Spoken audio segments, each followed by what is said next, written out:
بسم اللہ الرحمن الرحیم۔ السلام علیکم۔ پروگرام رمضان کریم کے ساتھ میں ہوں آپ کا میزبان یاسر خان۔ ناظرین، آج کا ہمارا عنوان جو موضوع ہے رمضان کے حوالے سے وہ ہے دوسرا عشرہ شروع ہو چکا ہے، اور دوسرا عشرہ جو ہے وہ مغفرت کا عشرہ ہے، توبہ کا عشرہ ہے، اور کس طرح سے مغفرت طلب کی جائے اور کیا احکامات ہیں، کیا معمولات ہونے چاہیے، اس پر بات کرنے کے لیے ہمارے ساتھ موجود ہیں پروفیسر ہما اسماعیل صاحبہ، اور سرپرست اعلیٰ ہیں منہاج القرآن وومن لیگ ملتان کی، اور پرنسپل ہیں شریعہ کالج منہاج القرآن کی۔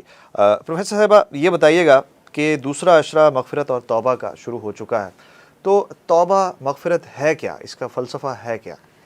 بسم اللہ الرحمن الرحیم۔ استغفار جو ہے، توبہ کرنا، یہ ہے اللہ تبارک و تعالیٰ سے اس کی غفوریت کو مانگنا جو ہمیں بخش دے، معاف کر دے۔ توبہ کیونکہ جیسے یہ عشرہ ہے، اس کے اندر لازمی طور پہ ہمیں صبح و شام زبان پہ نا ایک دعا آقا صلی اللہ علیہ وسلم نے سکھائی، اور وہ صرف اس عشرے کے لیے نہیں سکھائی، ویسے تو حضور صلی اللہ علیہ وسلم فرماتے ہیں کہ میں دن میں 70 سے زیادہ مرتبہ، اور ایک حدیث میں 100 ٹائمز، 100 مرتبہ، یعنی وہ نبی صلی اللہ علیہ وسلم جنہوں نے کبھی کوئی غلطی کی ہی نہیں، گناہ کیے ہی نہیں، وہ فرماتے ہیں کہ میں 100 دفعہ پڑھتا ہوں، تو وہ ہے استغفر اللہ ربی من کل ذنب واتوب الیہ۔ ابھی جیسے پچھلا عشرہ گزرا جس کی دعا تھی رب اغفر وارحم وانت خیر الراحمین، وہ اللہ سے رحمت مانگنے کا تھا۔ جی ہاں۔ اب اگلی چیز آ جاتی ہے کہ اپنی توبہ کے بارے میں، استغفار کے بارے میں۔ اس کے لیے آقا صلی اللہ علیہ وسلم کا فرمان جو ہے وہ توبہ، امام بخاری نے بھی اس کو کتاب الاستغفار میں لکھا، انہوں نے فرمایا توبہ 4 شرائط کے ساتھ ہے، جی، تب وہ قبول ہوتی ہے۔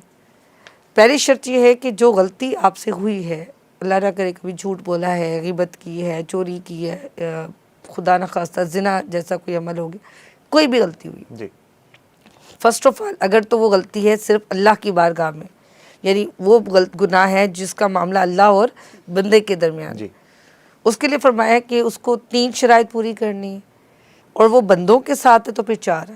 ٹھیک ہے۔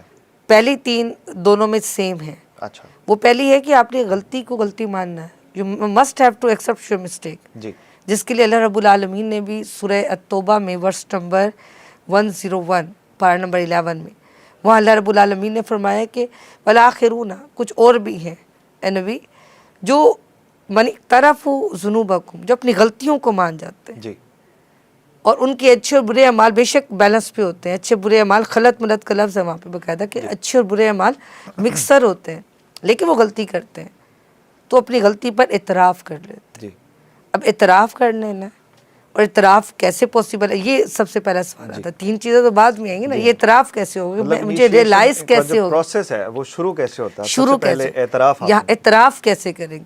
وہی اللہ رب العالمین نے 101 میں فرمایا کہ اے نبی، آپ کو چاہیے کہ جب یہ کریں تو ان کو چاہیے کہ آپ کے پاس آئیں، اور سیم یہی ورڈ اللہ رب العالمین نے سورۃ النساء پارہ نمبر 5 میں بھی فرمایا، اے نبی آپ انہیں کہہ دیجئے اگر یہ اپنی جانوں پر ظلم کر بیٹھیں جاؤکا، آپ کے پاس آئیں، اور یہاں پر بھی کہا کہ اگر ان کے اچھے برے اعمال مکس ہیں، جی، اللہ قریب ہے کہ اللہ ان کی گناہ معاف کر دے گا، لیکن شرط یہ ہے کہ حضور یہ آپ کے پاس ہے۔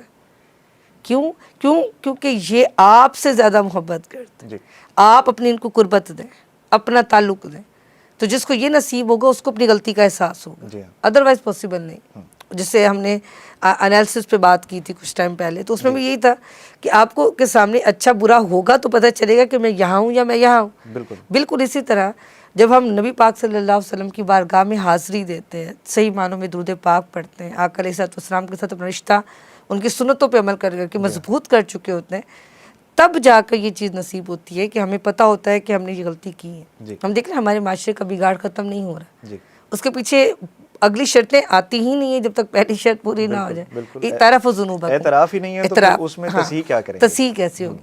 تو پہلی چیز اعتراف، سیکنڈ شرمندگی، نادم ہو، شرمندگی ہو، یہاں تک کہ حضور نے فرمایا رونا نہ رونے جیسا منہ بنا لو، اور حضور نے یہاں تک فرما دیا کہ اگر خشیت الہی سے تمہاری آنکھ سے ایک مکھی کے سر جتنا آنسو بھی گر گیا نا، رب دوزخ حرام کر دیں گے، اتنا محبت کرتا ہے ہم سے۔ غلطی پر شرمندہ ہونا، نادم ہونا، اور تیسرا آئندہ نہ کرنے کا وعدہ، اب نہیں کروں گا، جی، اگر یہ کر لیا تو فرمایا رب معاف کر دیتا ہے۔ اور چوتھی شرط جو بندوں کے ساتھ ہے وہی 3 ہے، اعتراف، شرمندگی، اور پھر آئندہ نہ کرنے کا وعدہ چوتھا اس سے معافی مانگیں. It's tough. انڈیویجولی اس کے پاس جائیں, اس سے بعض دفعہ یہ ہاں غلطی کر بیٹھیں تو اس کو سوری بول دیں. یہ سب سے بڑے دل والوں کی بات ہے. اور اگر بعض دفعہ لگتا ہے کہ ابھی سوری کریں گے تو پتہ نہیں فساد ہی نہ پڑ جائے, جیسا بھی تو ہو جاتا ہے نا, فساد ہو گیا تو کیا ہوگا. تو اس کا بڑا آسان سا طریقہ ہے, آپ نے کہتے ہیں میرے آپ کا کوئی حق میرے اوپر تھا, اگر آپ چاہتے ہیں تو میں بتا دیتا ہوں, لیکن مجھ سے مسٹیک ہوئی تھی, میں بہت شرمندہ ہوں, مجھے معاف کر. تو میرا خیال میں اس پہ فساد سے کافی حد تک بچت ہو سکتی ہے. یا جھوٹ بولا تھا کبھی کسی سے تو کسی اور وے سے ان تک سچ بھی خود ہی پہنچوا دیں. پھر جو ہوگا, کیونکہ یہ دنیا آسان ہے, وہ مشکل ہے. بالکل. اگر ان چیزوں کے ساتھ ایسے چلے گئے, توبہ نہ لی, اور اللہ فرماتا ہے کہ مجھے توبہ کرنے والے پسند ہیں. یعنی ایک ہوتا ہے نا نمازی پسند ہے, رب کہتا ہے مجھے حاجی پسند, وہ کہتا ہے توبہ کرنے والے پسند ہیں.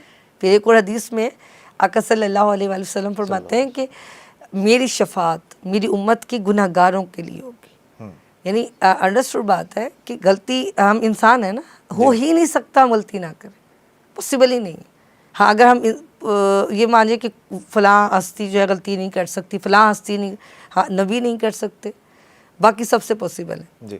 پھر اس پر انعام یہ ہوتا ہے کہ آپ کو توبہ کی توفیق ملتی. خود سے میں کہوں میں توبہ کرنے والی بن جاؤں گی, یہ ذرا مشکل ہے. یہ حضور کی بارگاہ کے حاضر سے نصیب ہوتا ہے. اچھا یہ بتائیے گا کہ حضور کا مطلب اس دوسرے عشرے میں مغفرت کے حوالے سے کیا معمولات اور کیا کس طرح سے طرز رہا اللہ سے توبہ کرنے کا, مغفرت مانگنے کا؟ آقا علیہ السلام کا جیسے ہماری پہلے دن بھی بات ہوئی تھی کہ رمضان کیسے گزرتا تھا, وہ گوشہ نشینی اختیار کرتے, راتوں کو استغفار کرتے تھے. تو بہت دفعہ ایسا ہوا کہ بی بی عائشہ صدیقہ رضی اللہ تعالیٰ عنہ نے بھی پوچھ لیا, کیونکہ آقا علیہ السلام اتنی لمبی قرات کر رہے ہیں, رب کی بارگاہ میں حاضری, آنکھوں سے آنسو اتنے رواں ہیں, اور انہیں معلوم ہے کہ میں نے کچھ غلط نہیں کیا ہے, انہیں پتہ ہے, وہ تو ہمیں سکھانے والے ہیں.